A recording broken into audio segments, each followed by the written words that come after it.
Hello, everybody, and welcome to the best of all possible interviews.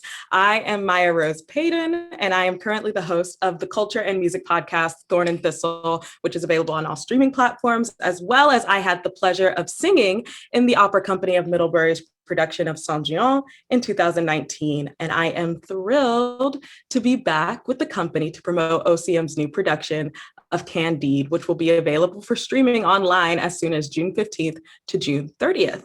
Today, I am so privileged to have the opportunity to speak with the wonderful Janet Whatley, who was on the faculty of the Department of Romance Languages and Cultures at the University of Vermont. An expert in French literature, she is the perfect person to help us understand the original text of Candide, so we can have a little bit of context when we're engaging with the performance of the Opera Company of Middlebury's productions. So I am so excited to introduce Janet Whatley. Hello, Janet. Thank you so much for joining today. How are you? I'm fine, and thank you for that very warm introduction. It's so good to be with you. And I have heard you sing online, and you have a glorious voice. So there you go. Thank you. I very much appreciate that. But today we are talking about Candide, and you have an extensive background and knowledge of this subject. How did you come to really delve into Candide and the story of Voltaire, the author? Well, one of my specialties has been 18th century French literature. That's what I've taught at UVM for many years, and Voltaire is one of the main authors. So I have gotten to know the guy, very interesting guy, I think. And by the way, I think that Voltaire would have loved the musical Candide. He adored the theater. He wrote and acted in plays all his life. And the breakneck speed of Leonard Bernstein's overture mimics the vivacity of Voltaire's temperament, his unstoppable energy. That's really that's a really fantastic thing to hear, that there's such a cohesion between what we have now and what existed in the 18th century. This story of Candide has transcended so many centuries and generations that it is really interesting the way that it gets reinterpreted now. And I really want to just sort of delve in at this point, especially right as we're getting into it. So as we all might know, Candide, the operetta, is an adaptation of the French 18th century episodic novella of the same name, which we've already sort of brought up, by the author Voltaire. It would be wonderful if you could tell us now about the background and the early life and beyond of Voltaire, what kind of person he was, and that vivacity that you mentioned, like how did that come to be, and what led him to create Candide as we know it now? Sure. Well, for one thing, to back off a bit, he was to become the very model, the first of what the French call l'écrivain engagé, the writer who is engaged in social and political causes. It's the line that goes from him to Victor Hugo, to Zola, to Sartre, Simone de Beauvoir, Camus. His face is immortalized in dozens of paintings and sculptures, and often with a mischievous grin. Here is a portrait of him as a young dandy of 24. That is a beautiful painting. Who is that by? La Gruyère, I think. It is to be found in the Museum of the History of Paris, the Musée Carnavalet. And here he is as an old man. Oh, wow. This work by the great sculptor Houdon captured a lifetime of wisdom and humor in that face, maybe just a touch of sadness too, I think you can see. Well, to get back. Why would there be a touch of sadness, you think? Lots of life, lots of experience.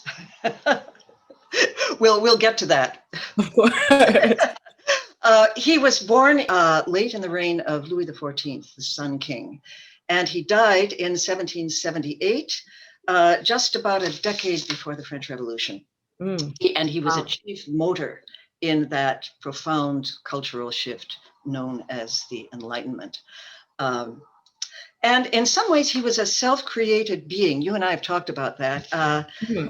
even his name, Voltaire, is his own invention, an anagram, Right. family name. He was born François-Marie Arouet, the son of a successful lawyer who was firmly planted in the wealthy bourgeoisie with an aristocratic clientele. And of course, his father wanted him to have the same career, and of course, he wanted none of it. He wanted to be a writer. However, his that bourgeois background served him very well. He had lots of financial and legal know-how. He was never meant to be the starving artist. Oh, I mean, of course. I mean, coming from that sort of background, of course, you likely have a lot of free time to learn things and do lots of other things, the luxury that of maybe the working class people maybe didn't think about too much. He believed in luxury. He believed luxury was a very good thing. Mm. I do too, when I get the chance. Right. Well, as for getting into trouble, he started early. When he was 23, some mildly subversive writings got him 11 months in prison. He was a great charmer. He hung out with the libertine noblemen of the time, and he was charming enough to think that he was their equal. He was on an equal footing with them. What kind of writings, I'm sorry to interrupt you, but what kind of writings would land someone in prison in the 18th century? Oh, things that might say something about God, things that might say something about the monarchy, various ways, okay? Right, and a lot of what we see in the production of Leonard Bernstein's Candide is this commentary on the church and honestly everything, but especially the religious commentary. So I can imagine he was already doing that at this point in his career. Right. And we can talk a little more later about censorship and things like that, because that comes into this too. Well, with these noblemen that he hung out with, he discovered he was wrong about being their equal. He hadn't understood the caste system. And one day, after an exchange of impertinent words with one powerful nobleman, he was beaten by the servants of the latter. And Voltaire's aristocratic companions looked on with amusement. Well, Voltaire was enraged. He had a prickly ego in any case, and his behavior got him another brief prison term. It seemed like a good idea to leave France. So like Candide, he was frequently on the run. Right. So he went to England. For those who may not be familiar, in the story of Candide, it follows the young, plucky, optimistic main character by the same name, Candide, who goes through these episodic adventures throughout the land of Westphalia, and things just never seem to go right. The entire adventure, awful, horrible things happen, and it is all part of this greater satire that Voltaire was trying to get across in this story. And it's interesting that Voltaire would sort of bring into it his own sort of, I get a sense that Voltaire had a personal connection to the story of Candide, and at least a little bit, because it seems that he put a lot of himself into the story and to the characters. Right. And one step in his own story that was important was when he was on the run, at this particular time, he went to England, which was a momentous visit. England did not have the cultural glamour of France. There was no British Versailles. But in England, he observed a prosperous and peaceful country with a large degree of religious toleration, where scientists could pursue their research unhampered, where actors and actresses were honored. This was very important to him. Where the scourge of smallpox was being challenged by a process called inoculation, rather than being considered an act of God. I think we can all think about these things these days. When he came back to France, he wrote it all up in a book called Philosophical Letters. The authorities found it an offense to religion, morals, and the powers that be, and had it burned on the steps of the courthouse of Paris. A warrant went out for his arrest. A bit dramatic. So he fled to eastern France to the estate of a friend, the Marquise de Châtelet, one of the most remarkable women of her time. She was a passionate amateur scientist. She and Voltaire were lovers and best friends and spent some happy years, really till very close to the time she died, as fellow students of the sciences. By the way, there's more and more these days familiarity with the accomplished women of the Enlightenment, and Marquise de Châtelet is one of them. Well, next he accepted an invitation from Frederick the Great of Prussia, who was collecting intellectuals for his court. Now, Voltaire was under the illusion that a despot might be less despotic if he had a philosopher by his side. This did not work out. It was a clash of two mighty egos. Frederick, yes. Something tells me that philosophers in general might be among the people with the largest egos. Somebody who makes a career out of telling people what life is about. Yes, that could well be, right. Well, by the way, this Prussian visit may account for the German setting, Westphalia. Okay, so Frederick lives in Candide as the king of the Bulgars, and the devastation of war is that of Frederick's aggression in the 7 Years' War. So there were various comings and goings. He was in and out of court favor, always slightly threatened with prison. Something to say here is that the repressive machinery of the old regime was not that efficient. So Voltaire got very good at kind of slipping through the interstices, and he always had a fairly cushy place to land. Right. Well, eventually he decided he needed a safe haven of his own, and he got himself two, one home on each side of the French-Swiss border. Lady Lys on the Swiss side and Ferney on the French side, so he could pop back and forth. Well, his family must have been, you say his family was a lawyer, but this must be real wealth to have two homes on different sides of the country. He knew how to invest. Right. I believe there was also a lottery system that he knew how to exploit. He had money. Okay. He did, yes.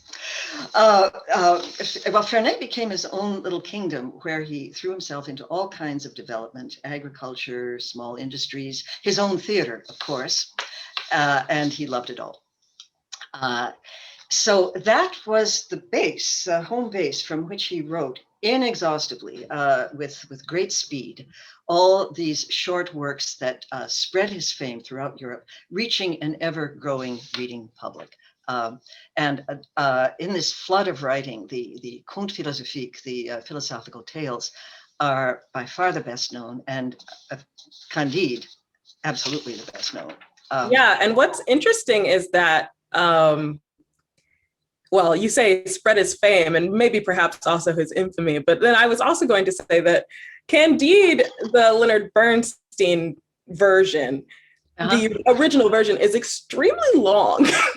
And the episodic novella, again, is a novella. It is quite short, it's a short story. It's interesting how it was adapted for the stage and extracting all of these extra bits out of it, because the story is quite, all I'm saying is that the story is expansive for being quite short. It is traveling from countries to countries, adventures to adventures.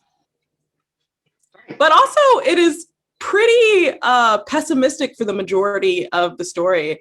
And I wonder what were the events around Voltaire that maybe led him to write such a nihilistic view of life? Well, let me back up a little here and get into the idea that is sort of the driver of this. Everything is for the best in the best of all possible worlds, right? Which is treated with such irony throughout. Remember that Candide begins in a little paradise, the best of all possible castles, Tunder ten Tonk.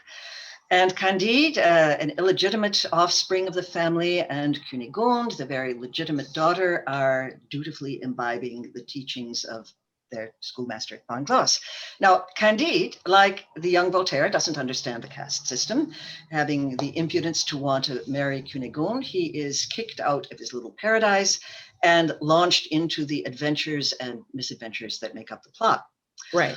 Well, now Pangloss, his name means all tongue or all talk, is the devotee of what is actually a fairly sophisticated concept developed by the German philosopher Leibniz. And it was part of the cultural conversation of 18th century Europe, which got more and more focused on happiness. Mm-hmm. We live in the best of all possible worlds. And he's best remembered through some lines of Alexander Pope. All nature is but art unknown to thee, all chance direction which thou canst not see, all discord harmony not understood, all partial evil universal good.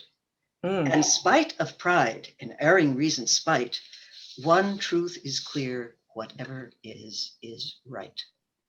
Now, I feel like that is not, well, I'm sure there are people in the modern day that sort of take on this ideology, but I feel like that is not super popular anymore, because we understand that there are so many terrible things that happen, and it would be a lot, it seems a bit cruel to say that some of the things that occur, natural and human created in this world, famine and floods and poverty and everything that is can be for the good, ultimately. Right. And that is the explanation. It seems a bit cruel at times, especially with like even in our context now with the pandemic. Yeah. Well, this whole thing, whatever is right, this infuriated Voltaire, because for all his loving a good time and loving luxury and so forth, he was acutely attuned to human suffering. And he thought that this idea was an insult to human pain, and also that it seemed to blunt all efforts to improve the human condition. The tsunami and the earthquake and tsunami in Lisbon, causing thousands of deaths, brought this whole concept into question. How can a good and all-powerful God or providence or whatever you want to call it do this? It's that idea of theodicy, with God is all-powerful, all good, all-knowing. If that is the case, then how is there evil, the problem of evil? That's right. And Voltaire seems to take that on head on with this story where he throws all the evil he can possibly think of and remember, because the earthquake and tsunami in Lisbon he puts into the story, and you can find that in Leonard Bernstein's version, and all of these horrible things. He thinks of as much as he possibly can to really put that idea of all is for the best. And Pangloss, as you mentioned, is one of the main cast of characters who really consistently brings up all of these different reasons why it has to be for the best, even when he gets syphilis and all of these other horrible things happen to him. Yeah, and actually for Voltaire, it wasn't so much what nature does, the earthquake, for instance. The real horror is what human beings do to each other. Right. The auto da fe, the Inquisition burnings, these absurd, superstitious ways of warding off a natural disaster. Well, you're right. Candide is a great comic work, but its humor is ferocious. Our innocent hero travels the world, visits 3 continents, witnesses a good sampling of the atrocities these continents have to offer. The real atrocities of history, battlegrounds of totally mutual devastation, the burning of heretics, the horrors of slavery. And Candide tries to view them all in Pangloss's framework. And one of the comic drivers is the characters' imperviousness to the evidence of experience. There's stubborn belief in a system at odds with reality. Right. It's no matter how many of these atrocious things happen, they still want to hang on to this belief. And it makes sense as well, because Voltaire, the original one of the original translations of the original text that Voltaire wrote is Candide, or optimism. So yes, you are already primed to understand, of course, that this story is maybe the fool's journey. Right. Yes. Right. But you have to do it. On the positive side for these characters and these events, they all these characters, Cunégonde, Pangloss, Paquette, the old lady, Candide's sidekick, Cacambo, the darkly pessimistic Martin, they're all highly stylized. They undergo every kind of physical assault, violation, mutilation, and they bounce back. They have this irrepressible appetite for life, which is also Voltaire's. The three women, abused, exploited, damaged, but equipped with an abundant instinct for survival, especially the old lady who gives all the lessons in this. Cacambo, an incredible character, I think. Right, yeah, she's marvelous, right. Missing the half of my backside, right. Just one buttock? Which is always one of my favorite lines. Yes. And Cacambo, the servant, who is part black, part white, part indigenous South American, is much more resourceful than his master Candide. Pangloss, the know-it-all, he himself is as vulnerable as the rest of us are to desire, and he carries the consequences, syphilis, which of course he justifies as part of the great plan. Right. I think in one version, I don't think it's this version, but there's a line, were it not this little spirochete, we'd have no chocolate to eat. Yes, I'm pretty sure. I don't know how he ends up there, but somehow it is all for the best, because without it, we wouldn't have chocolate, which is right. Which is absurd and intentionally absurd. I think, right.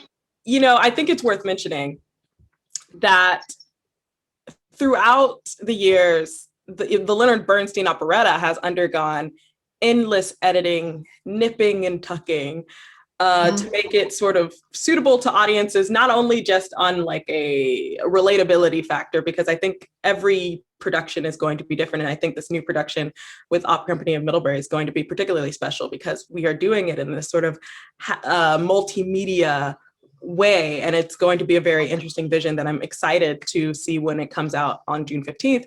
However, it also has, cuts and things of that nature that include, over the years, many productions do this, include removing controversial lines or scenes from the stage experience, such as some of the more overt sexual assault scenes, caricatures of race and ethnic groups, and ultimately Voltaire's jabbing at every religious, political, and social alignment one might have. And I suspect, and you can correct me if I'm wrong on this, I suspect that Voltaire directly intended for the work to be as incendiary as possible, even to the point of maybe for some coming off as grotesque, to satisfy the ultimate goal of, at the end of the story, entirely of having this cultural commentary about the absurdity of just optimism without pause, optimism without reflection.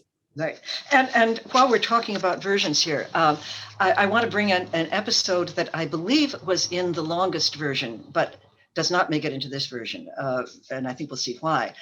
It's Candide's encounter with the mutilated slave in the sugar fields of Suriname. This slave is missing a hand and a leg, punishments inflicted by his master. And this, says the slave, is the price of the sugar you eat in Europe. And Candide reaches the limits of his optimism at this point. And here we see the global reach of Voltaire's indignation, the way we are implicated in slavery. Uh, I think one might feel that this episode would throw off the comic balance of the musical. It's I would say that it can be difficult. It can definitely be difficult. Because I've seen productions of Candide that did not feel funny. And for the reason that I'm about to say, it can be really difficult for modern audiences to digest such explicit material, especially when it's just like thing after thing after thing. And then the offensive jokes can, like the things that come off as offensive are very quickly said or done. And it can be very difficult, especially I've had trouble myself digesting some of that material. But with that said, I think that a Candide production with a conscientious team that understands that, and I believe this, and you can again correct me if I'm wrong, I think that the humor of the show and of the story is not necessarily in the individual horrible events that occur, but actually in how the characters representing human nature and human being and society at large react to those experiences and react to horrible things. Right. And there are things you can do on the page that you can't necessarily do on the, in an operetta, a musical. I think that for the operetta, the most important part and is how all of that ties up in the end. Mm-hmm. But we can, of course, get to that soon. For now, if there's anything else you want to tell us about the episodes that might stand out. Well, I think the El Dorado is sort of interesting because it's the perfect place. It's utopia. But why can't Candide stay there? Right. It's so nice.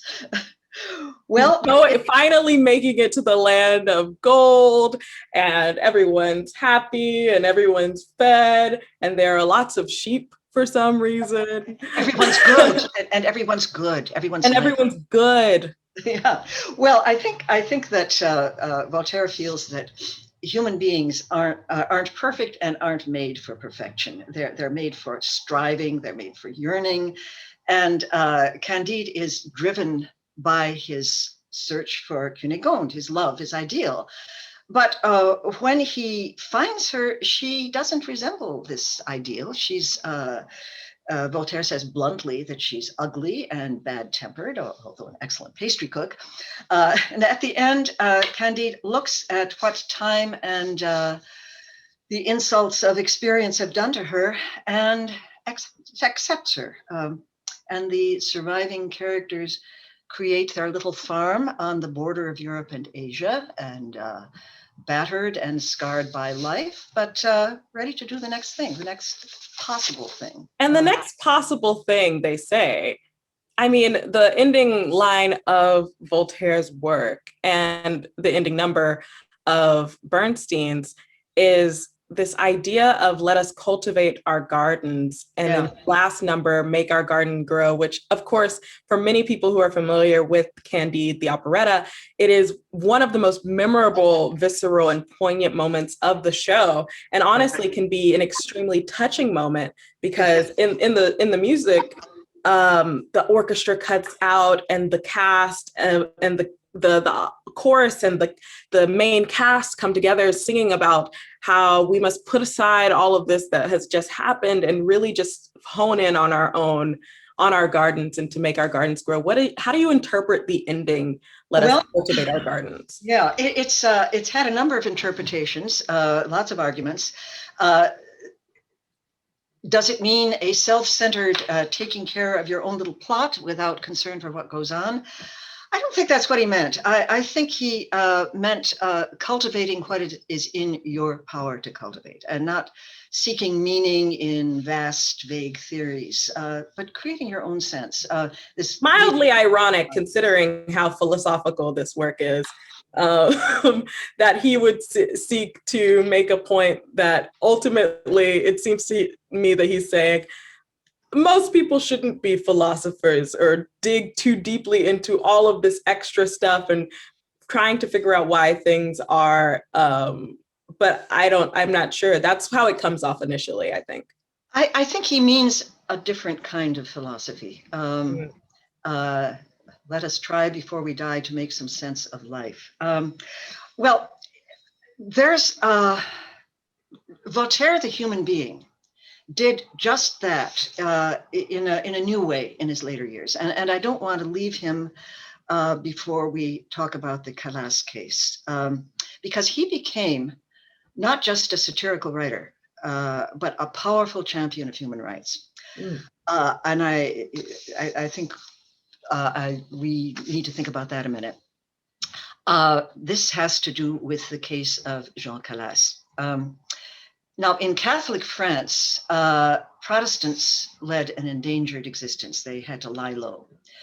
In the city of Toulouse, there lived a prosperous Protestant textile merchant, Jean Calas, and his son, a troubled young man, committed suicide. It was assumed that Calas had killed his own son. The trial was an utterly rigged affair. He was tortured, broken on the wheel, and died affirming his innocence. The case came to Voltaire's attention. Although he was living in semi-exile on the French-Swiss border, he put into action all his powerful connection and his legal know-how and got the verdict reversed. It was too late to save Jean Calas, made all the difference to his endangered and impoverished family. Voltaire wrote it all up in a small and powerful book, Treatise on Tolerance, 1763, in which he implored us to stop tearing each other apart and to treasure this one moment that we have of our existence. Well, this case made him famous throughout Europe. Public opinion was evolving in many ways. The arguments were already in the air. There were lots of writers were condemning the barbaric penal code. But the Calas case was really the jewel in the crown of his reputation at the time that he died.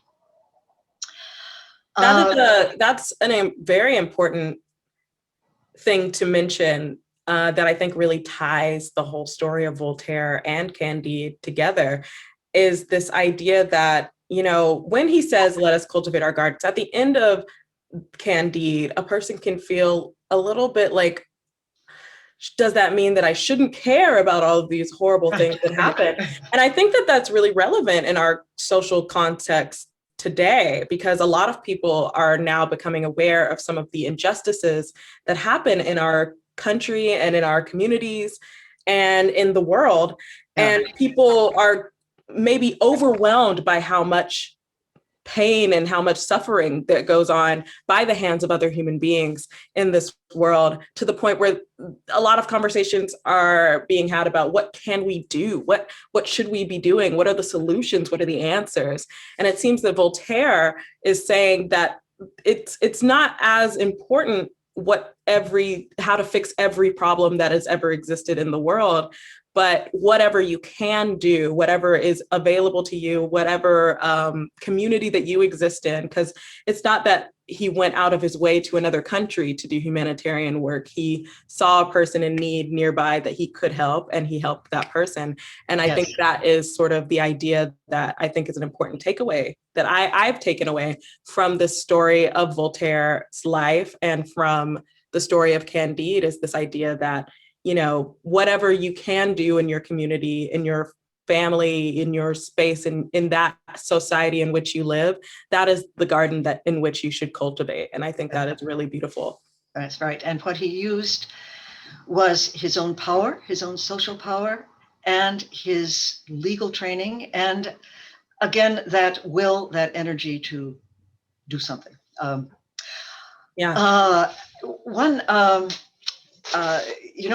This is part of Voltaire's legacy, but his legacy is also very much woven into France's heritage of free speech, which can get, as we know, complicated at times. It's a bit interesting these days, but yes, they do. They have a history of the people sort of taking charge and making their voice. Right.